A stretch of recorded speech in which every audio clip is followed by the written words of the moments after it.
Muy bien, en el video anterior dimos a las ideas introductorias a sucesiones geométricas.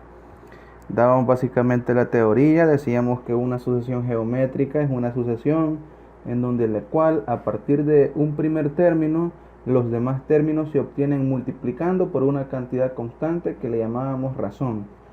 Y también decíamos que el término general de una sucesión geométrica es a sub n igual a sub 1 multiplicado por r a la n menos 1. Y a esto le llamábamos término general.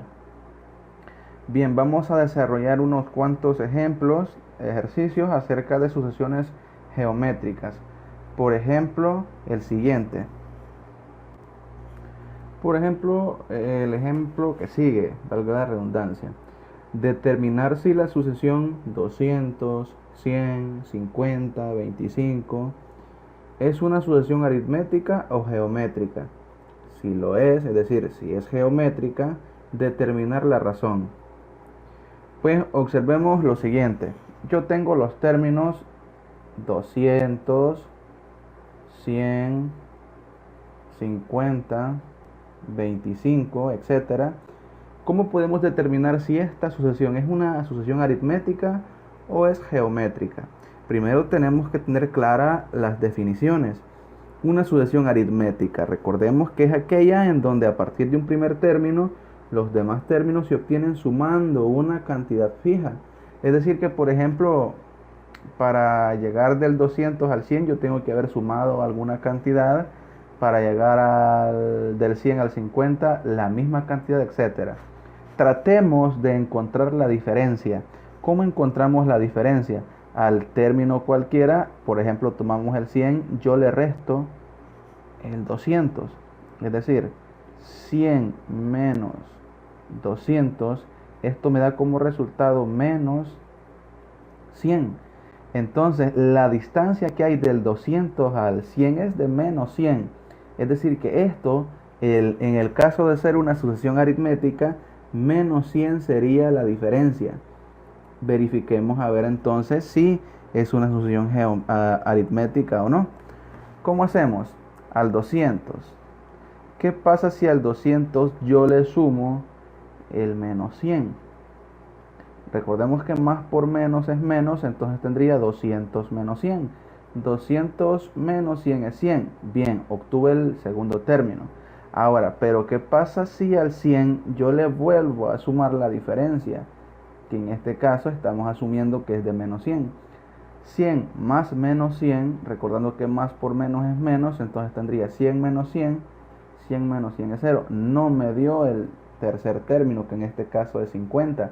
Por lo tanto, esta sucesión no es una sucesión aritmética. Ya hemos descartado dicha posibilidad. No puede ser una sucesión aritmética. Ahora, ¿cómo verificamos si esta sucesión es una sucesión geométrica? Bien, si esta es una sucesión geométrica, todos estos términos deben de obtenerse al multiplicar una cantidad fija, llamada razón. Y según el video anterior, yo les expliqué cómo encontrar dicha razón.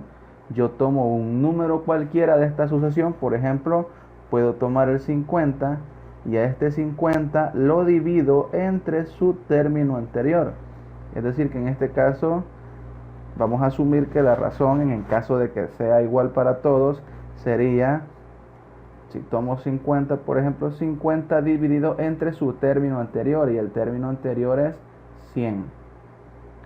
Aquí podemos ver que 50 entre 100 nos da una división exacta, pero podemos simplificar. Por ejemplo, mitad de 50 son 25, mitad de 100 son 50, quinta de 25 es 5, quinta de 50 es 10, quinta de 5 es 1 y quinta de 10 es 2. Entonces el resultado me dio 1/2. Entonces, en el caso de que esta sucesión fuese una sucesión geométrica, si multiplico el 200 por 1/2 debería de obtener 100, si multiplico el 100 por 1/2 debería de obtener 50, y si multiplico 50 por 1/2 debería de obtener 25. Verifiquémoslo. Vamos a ver, el primer término es 200. ¿Qué pasa si multiplico 200 por 1/2? ¿Cuánto da? 200 por 1/2, si lo verifican, esto da exactamente 100. Muy bien, cumplió con el segundo término. Ahora, ¿cómo hacemos para obtener el tercero? A partir del segundo término, que es 100, lo vuelvo a multiplicar por la razón y esto me debería de dar 50. Verifiquémoslos. 100 multiplicado por 1/2 efectivamente da 50. Por lo tanto, cumple con el tercer término. ¿Cómo encontramos el cuarto? Pues al término anterior, que es 50, lo multiplico por 1/2 y esto me debería de dar 25. 50 por 1/2 efectivamente me da 25, entonces cumple con el otro término y por lo tanto la sucesión planteada en este ejemplo se trata de una sucesión geométrica. Me dice que determine la razón, pues ya lo hemos hecho. Hemos determinado que la razón es de 1/2. Es decir, que esta es una sucesión geométrica de razón 1/2. Es decir, que a partir del término 200, los demás términos de la sucesión se obtendrían multiplicando por 1/2, que sería la razón de esta sucesión geométrica. Muy bien, resolvamos el siguiente ejemplo. Dice encontrar el sexto término de la sucesión geométrica 12, 4, 4 tercios, 4 novenos. Muy bien, recordemos que nosotros conocemos el término general de una sucesión geométrica, que es a sub 1 por r a la n menos 1. Entonces, en este caso, podemos hacer uso del término general para poder encontrar el sexto término. Es decir, a mí me están preguntando por el término a sub 6. Es decir, el término sexto. Que si nosotros reemplazamos en el término general por n igual a 6, yo tendría que a sub 6 es igual a sub 1 elevado a la r 6 menos 1.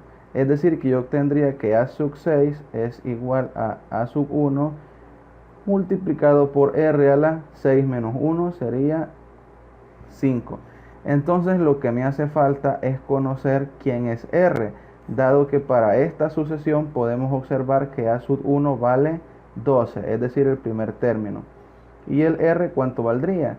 ¿Cómo podemos encontrar el r? El r, recordarán que lo podemos encontrar tomando un término cualquiera de la sucesión y dividirlo entre el anterior. Por ejemplo, puedo tomar este 4, ese 4 lo divido entre su término anterior. Su término anterior es 12. Pero esta fracción la puedo simplificar. Mitad de 4 es 2, mitad de 12 es 6, mitad de 2 es 1, mitad de 6 es 3. Entonces esto se simplifica a 1/3. La razón sería 1/3. Entonces, ¿cómo me quedaría el sexto término? Me quedaría que a sub 6 es igual al primer término, que es 12, 12 que multiplica a la razón, que es 1/3, y esto elevado a la quinta. Entonces, ¿cómo podemos simplificar esto? Vamos a recordar una propiedad de los números enteros. Recordemos que si yo tengo una fracción y esta fracción está siendo elevada a un exponente, se eleva cada término de la fracción a ese mismo exponente. Entonces, en este caso, el a sub 6 me quedaría 12 que multiplica a 1 elevado a la quinta sobre 3 elevado a la quinta. Es decir, que esto me quedaría 12, 1 a la quinta, perdón, es 1 sobre, y 3 elevado a la quinta, eso me da 243. Y acá finalmente hacemos multiplicación de fracciones, recordando que este tiene denominador 1. 12 por 1 es 12 y 1 por 243 me da 243. Esta fracción, fíjense bien que la podemos simplificar. No tiene mitad 243, pero tiene tercera. Tercera de 12, eso me da 4. tercera de 243, eso me da 81. Y el 4 con el 81 ya no se puede seguir simplificando, por lo tanto la respuesta me queda 4 sobre 81. ¿Qué significa eso? Que el sexto término de esta sucesión geométrica es 4 sobre 81. Y de hecho lo podemos comprobar. Tomen su calculadora y vamos a encontrar los términos aplicando la definición. Vaya, este término que está acá, el 4 novenos, vendría a ser el cuarto término. ¿Cómo me quedaría el quinto término? El quinto término, es decir, a sub 5, recuerden que yo lo puedo encontrar multiplicando el cuarto término que es 4 sobre 9, multiplicado por la razón, que es un tercio. Que si ustedes hacen rápidamente eso en su calculadora, 4 novenos por un tercio, esto me da 4 sobre 27. ¿Qué sería el quinto término? El sexto término entonces lo obtendría multiplicando el término quinto, es decir, el que acabo de encontrar, nuevamente por un tercio, que es la razón. Y si ustedes verifican, 4 sobre 27 multiplicado por un tercio, esto me da efectivamente 4 sobre 81, que es el sexto término, que es justamente como nosotros lo hemos aplicado utilizando el término general de una sucesión geométrica. Y finalmente vamos a terminar este vídeo explicando este ejercicio que dice encontrar el término general de la sucesión 1, 2, 4, 8 y 16. Observemos que en esta sucesión es la que vimos en la teoría de sucesiones geométricas. Veíamos que esta sucesión era una sucesión geométrica de razón 2. ¿Por qué? Porque a partir del 1 para llegar al 2 lo que hago es multiplicar por 2, del 2 para llegar al 4 multiplico por 2 y así, etcétera. Entonces vemos que la razón de esta sucesión es razón 2 y que el primer término de esta sucesión es 1. Entonces ya con estos dos elementos yo puedo encontrar el término general de esta sucesión geométrica, recordando que el modelo para una sucesión geométrica es a sub n es igual a sub 1 multiplicado por r elevado a la n menos 1. Entonces el término general queda de la siguiente manera: a sub n que multiplica a sub 1, que vale 1, multiplicado por r, que vale 2, elevado a la n menos 1. Pero si yo multiplico 1 por todo esto de acá, 1 por cualquier elemento, recordemos que lo deja igual. Por lo tanto, este resultado me queda que a sub n es igual a 2 elevado a la n menos 1. Esto que está acá sería el término general para esta sucesión geométrica. ¿Y para qué nos servía el término general? Recordemos que el término general nos servía para encontrar el término que ocupa una posición dada. Es decir, acá en este ejemplo solo conozco el primero, el segundo, el tercero, el cuarto, el quinto término. Pero imaginémonos que me preguntan qué término ocupa la posición 8, por ejemplo. Es decir, ¿cómo podríamos encontrar a sub 8? Esto ya es simplemente venir a sustituir el 8 en esta fórmula que tenemos acá y me quedaría que a sub 8 sería igual a 2 elevado a la 8 menos 1. Es decir, que sería 2 a la 7. Y si ustedes toman su calculadora, 2 elevado a la 7, eso da 128. Es decir, que 128 sería el término que está en la posición 8. En pocas palabras, si nosotros seguimos escribiendo términos acá y llegamos al término 8, el término 8 le va a corresponder un número de 128. Muy bien, aquí llegamos con este video y nos vemos en el próximo.